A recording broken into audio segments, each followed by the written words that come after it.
जीवनभित्र लुकेर बसेको आत्मबल, ऊर्जा, प्रतिभा, सम्पन्नता, प्रेम, शान्ति र आनन्दलाई चिनेर प्रकट गर्न नयाँ यात्रा प्रारम्भ गरौँ। जीवन विज्ञान, जीवन विज्ञान। आफूले ध्यान गरियो, ध्यानको महत्त्व बुझियो, ध्यानको प्रभाव जीवनमा देखियो, आनन्द आयो। अरूलाई पनि ध्यान गराउन मन लाग्छ। साथीभाइ, घर परिवार सबैलाई ध्यानमा लिएर आउँ अथवा उनीहरू पनि ध्यानी भइदिए हुन्थ्यो, ध्यान गरिदिए हुन्थ्यो, उनीहरू पनि शान्त भइदिए हुन्थ्यो, आनन्दित भइदिए हुन्थ्यो, त्यस्तो लाग्छ। तर अरूलाई ध्यानमा रुचि नै हुँदैन। कसैले ध्यानलाई महत्त्व नै दिँदैनन्। ती व्यक्तिहरूलाई ध्यान सिकाउनको लागि, ध्यान गराउनको लागि के गर्नुपर्छ होला? सुन्दर प्रश्न छ। सबैभन्दा पहिलो कुरा त आफ्नो चाहनाबाट, आफ्नो इच्छा पूर्तिको विचारबाट मुक्त हुने। मेरो मात्रै इच्छा छैन नि, अरूको पनि इच्छा छ नि। म अरूलाई मेरो इच्छा अनुसारको काम गरिदियोस् भन्ने चाहन्छु, गर्न लगाउँछु। उसलाई पनि त त्यस्तै लाग्ला नि। उसको इच्छा अनुसार मैले पनि त गरिदियोस् भन्ने लागेको होला। मेरो चाहना छ कि मेरो परिवारको सदस्यले म जस्तै ध्यान गरिदियोस्। मेरो परिवारको सदस्यको पनि त चाहना हुनसक्छ नि, म जस्तै यसले पनि ध्यान नगरिदियोस्, म जस्तै काममा हिँडोस्। उसको पनि चाहना होला। बिहान घरमा कति काम छ, काम नसगाएर ध्यान गरेर बसिरहेछ बिहानदेखि। ध्यान गरेर मात्रै सबै कुरा प्राप्त हुन्छ? ध्यान गरेर मात्रै खाना घरमा पाक्छ? खाना कसैले पकाइदिन्छ? पकाउने मान्छे भएन ध्यान गर्ने?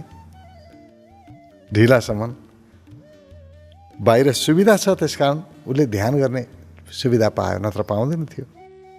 भनेको मतलब के भने सबैको आफ्नो चाहना हुन्छ।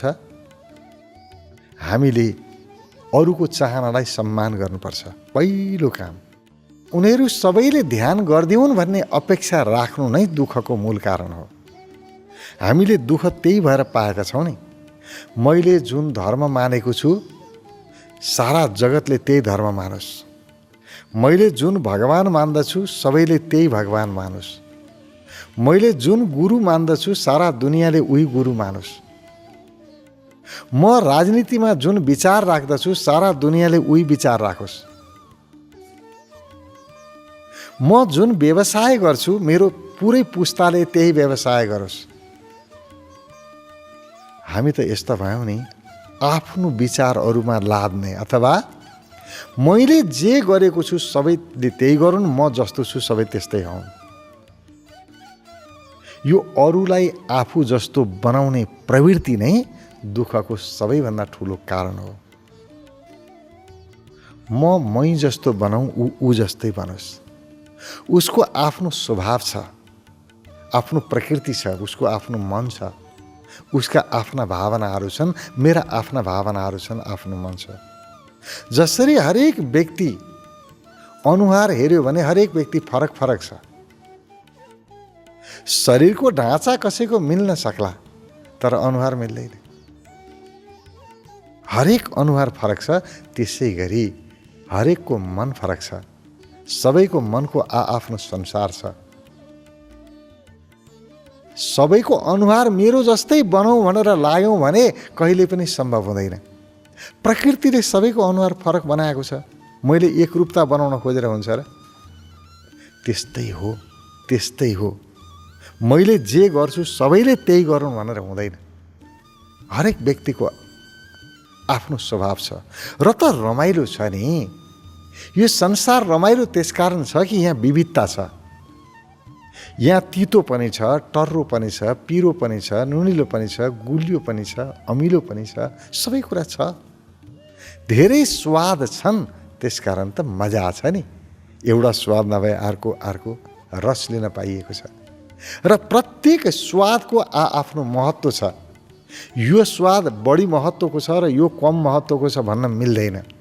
यो स्वाद बढी पोषिलो हुन्छ र यो स्वाद कम पोषिलो हुन्छ भन्न मिल्दैन। सबैको पोषण आफ्नो ठाउँमा उत्तिकै महत्त्वपूर्ण छ। मात्रै के हो भने परिस्थिति अनुसार, वातावरण अनुसार प्रयोग हुन्छ। कुन परिस्थितिमा कसलाई प्रयोग गर्ने त्यो चाहिँ जान्नुपर्छ। आफ्नो ठाउँमा सबैजना ठुला हुन्छन्। त्यस कारणले कहिल्यै पनि आफू जस्तो अरूलाई बनाउन नखोज्ने, जो जे छ उसैमा मद्दत चाहिँ गर्ने। तिम्रो स्वभाव जस्तो छ, तिम्रो चाहना जुन छ, म तिम्रो हितैषी हुँ, त्यसकारण म तिम्रो चाहना पुरा गर्न चाहिँ मद्दत गर्छु। यो होइन कि मेरो चाहना पुरा गर्न तिमी मद्दत गर। हामी त हरेक व्यक्तिलाई आफ्नो चाहना पुरा गराउने साधन सम्झन्छौँ। प्रत्येक व्यक्तिले मेरा इच्छा पुरा गरिदिनु पर्यो, मैले भनेको मान्नु पर्यो। मैले भनेको मान्यो भने म माया गर्छु, प्रेम गर्छु, सम्मान गर्छु।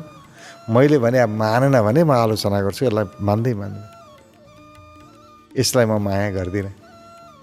हामी व्यक्तिलाई माया गर्दैनौँ, हामी आफ्नो चाहनालाई माया गर्छौँ, आफ्नो इच्छालाई माया गर्छौँ, आफ्नो स्वार्थलाई माया गर्छौँ। मेरो स्वार्थ अनुसार कसैले काम गरिदियो कति माया लाग्छ। मेरो स्वार्थ विपरीत काम गर्यो, भयभरको माया गयो, केही बाँकी रहेन। अब त्यसकारण आफ्नो स्वार्थको लागि अरूलाई प्रयोग गर्ने काम बन्द गरौँ। जीवनमा सुखै सुख छ। ऊ पनि खुस, म पनि खुस। जो सँगै छन् सबैजना खुसी हुन्छन्। एउटै मात्रै दुःखको कारण हो कि आफ्नो विचार अरूमा लाद्न खोज्ने। मेरै विचार अनुसार त हिँड्नुपर्छ, मेरो सिद्धान्त अनुसार हिँड्नुपर्छ। मेरो विचार मेरो सिद्धान्त अनुसार हिँडिस् भने हिँड, होइन भने तँलाई त मारिदिन्छु, सफाया गरिदिन्छु। राजनीतिमा त्यही गर्छन् नि। राजनीति भने त्यही त हो नि। आफ्नो विचारमा जो असहमत हुन्छ मारिदेऊ। सहमत हुनेलाई मात्रै बाँच्ने अधिकार छ। कस्तो अचम्म होला। यहाँ हामी विविधतालाई नष्ट गरिरहेका छौँ। पुरा प्रकृतिलाई हेर्नुहोस्, कति विविधता छ। फुलहरूलाई हेर्नुहोस्, एउटै रङको फुल भए हुन्थ्यो नि। कति प्रकारका फुलहरू छन्, कति प्रकारका फलहरू छन्। वनस्पति हेर्नुहोस्, जङ्गलमा कति प्रकारका वनस्पतिहरू छन्। जनावर हेर्नुहोस्, किरा फट्याङ्ग्राहरू हेर्नुहोस्, चराचुरुङ्गी हेर्नुहोस्, कति जात कति विविधता, कति रङ। आहा, कति सुन्दर बनायो है ईश्वरले यो प्रकृति। प्रकृतिले कति प्यारो व्यवस्था गरेको छ। तर हामी यो प्रकृतिको विविधतालाई नष्ट गर्न तल्लिन्छौँ। हामी एउटै बनाउन चाहन्छौँ, सारा विविधता नष्ट गर्न चाहन्छौँ। यो नै दुःखको कारण हो। त्यसकारण ध्यान गर्दाखेरि प्रश्न सोध्नुहुन्छ, मलाई ध्यानको महत्त्व थाहा भयो, तर मैले अरूलाई कसरी ध्यानमा लिएर आउने अथवा ध्यान सिकाउने। मेरो चाहना छ कि पुरै परिवारले ध्यान गरिदियोस्, तर कसरी गराउने। हेर्नुहोस्, तपाईँले गराएर हुँदैन, तपाईँ परिवर्तन हुनुपर्छ। तपाईँलाई ध्यानले के परिवर्तन गर्यो? तपाईँले भन्नुभयो मलाई चाहिँ ध्यान लाग्यो, ध्यानको मैले अनुभूति गरेँ, सकारात्मक प्रभाव पर्यो ध्यानको, मलाई अरूमा पनि परोस् भन्ने चाहन्छु। तपाईँलाई सकारात्मक पर्यो, तपाईँलाई त थाहा भयो कि मलाई सकारात्मक प्रभाव पर्यो, मेरो मन पहिलाभन्दा धेरै खुसी छ, राम्रो छ, आनन्द आएको छ। तर त्यो आनन्द अरूले देखे कि देखेन? त्यो खुसियाली बाहिर प्रकट भयो कि भएन? छचल्किनुपर्छ खुसियाली आफूबाट। त्यो शान्ति छचल्किनुपर्छ, सारा जगतले देख्नुपर्छ। यसबाट तपाईँको स्वभावमा परिवर्तन आउँछ। ध्यान गर्नुभन्दा पहिलाको व्यक्ति र ध्यान गरिसकेको व्यक्तिको व्यवहारमा के परिवर्तन आयो? तपाईँले व्यवहारमा परिवर्तन ल्याइदिनु भयो भने देखिहाल्छ नि सारा दुनियाँले। तपाईँले किन ध्यान गर्न जा भन्नु पर्यो नि। कसैलाई पनि हिँड ध्यान केन्द्रमा, त्यहाँ ध्यान गऱ्यो भने कति राम्रो हुन्छ, कस्तो आनन्द आउँछ। मनका सारा विकारहरू जान्छन्। किन कुरा गर्नु पर्यो नि, एक शब्द बोल्नु पर्दैन। त्यो व्यक्तिले हेर्छ, तपाईँ ध्यान गर्न गइरहनु भएको छ, तपाईँभित्रका विकार नष्ट भयो कि भएन देखिन्छ नि। तपाईँको व्यवहारमा रूपान्तरण छ कि छैन देखिन्छ नि। उसले त व्यवहार हेर्छ, व्यक्तिभित्र के छ देखिँदैन। व्यक्तिले कस्तो व्यवहार गर्छ त्यो देखिन्छ। र सबैलाई काम व्यवहार लाग्छ। व्यक्ति काम लाग्ने कहाँ हो र? व्यक्तिको व्यवहार काम लाग्ने हो। त्यसकारण तपाईँको व्यवहारमा रूपान्तरण आएन भने त्यस्तो ध्यान दुई कौडीको कामै छैन। मान्छेको व्यवहार उस्तै छ, उही डाहा, उही रिस, उही गाली गरेका छ, उही चाहिँ दोष देखाइरहने प्रवृत्ति उस्तै छ, झगडा उस्तै गर्छ, रिसाउँछ उसै गरी, केही परिवर्तन नै छैन व्यवहारमा। अनि भन्छ ध्यान गर्न जा, ध्यान गरेपछि राम्रो हुन्छ। अनि म त जान्न ध्यानमा भन्यो भने फेरि रिसाउँछ, मैले भनेको नमान्ने यस्ता मूर्ख, ध्यान गर्न पनि जान्न भन्छ। अब त्यहाँ झगडा पर्छ। हेर्नुहोस्, यसरी ध्यानमा कसैलाई पनि जबरजस्ती ल्याउनु, ध्यान गराउनु, यो त राम्रो भएन। ध्यान तपाईँले ध्यानमा आइजो भन्नै पर्दैन। आफ्नो व्यवहार परिवर्तन गर्नुहोस्। तपाईँको ध्यानले तपाईँको व्यवहार परिवर्तन गर्नुपर्छ। तपाईँको अनुहारमा हर हमेसा मुस्कान हुनुपर्छ, चाहे जेसुकै होस्। हर परिस्थितिमा खुश रहनुपर्छ र हरेक प्रति प्रेमपूर्ण भाव, सहयोगी भाव उत्पन्न हुनुपर्छ। ध्यानले प्रेमल बनाएन भने कसले बनाउँछ हो? प्रेमल। ध्यानले सहयोगी बनाउन सकेन भने कसले बनाउँछ? ध्यानले खुसी ल्याउन सकेन भने जीवनमा ल्याउँछ कसले खुसी? यदि साँच्चै नै तपाईँमा त्यो खुसियाली देखियो भने मानिसले तपाईँलाई हेरिरहेको हुन्छ, वाह यो मान्छेमा त गजब परिवर्तन आयो भाइ, अस्तिसम्म त्यो मान्छे अर्कै थियो, पुरै परिवर्तन भयो। अनि तपाईँले नभने पनि सोध्छ, ओइ के भयो तँलाई, पहिला यस्तो थिइनस्, पुरै परिवर्तन आएको छ, के गरिस् तैँले? अनि तपाईँ भन्न सक्नुहुन्छ, म फलाना ठाउँमा ध्यान गर्न जान्छु, ध्यानको कला सिकेँ, अनि यसरी जीवन रूपान्तरण भयो मेरो त। अनि उसले भन्छ, ल भाइ मलाई नि लाग्दैन, म पनि जान्छु नि त्यहाँ।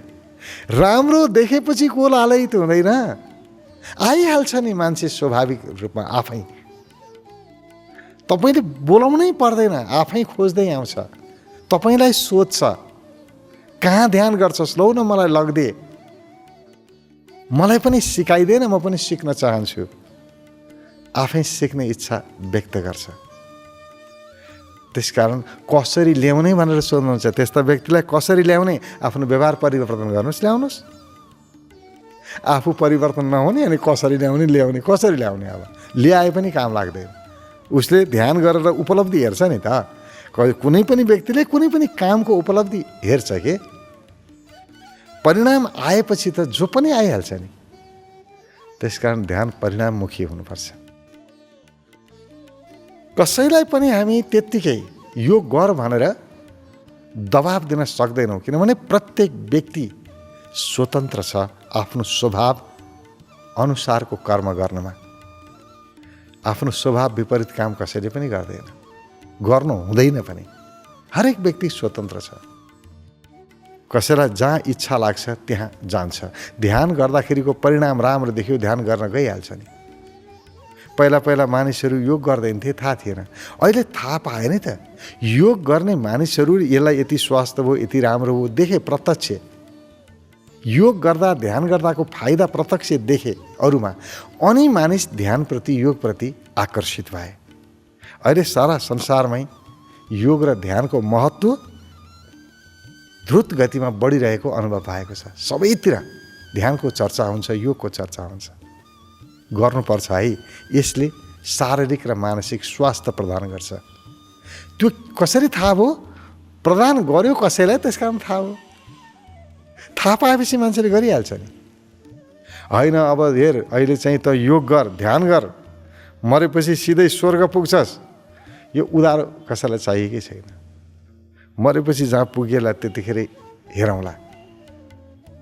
अहिलेको जीवनमा यसले फरक प्रभाव पार्छ कि पार्दैन, मान्छेले त्यो हेर्छ।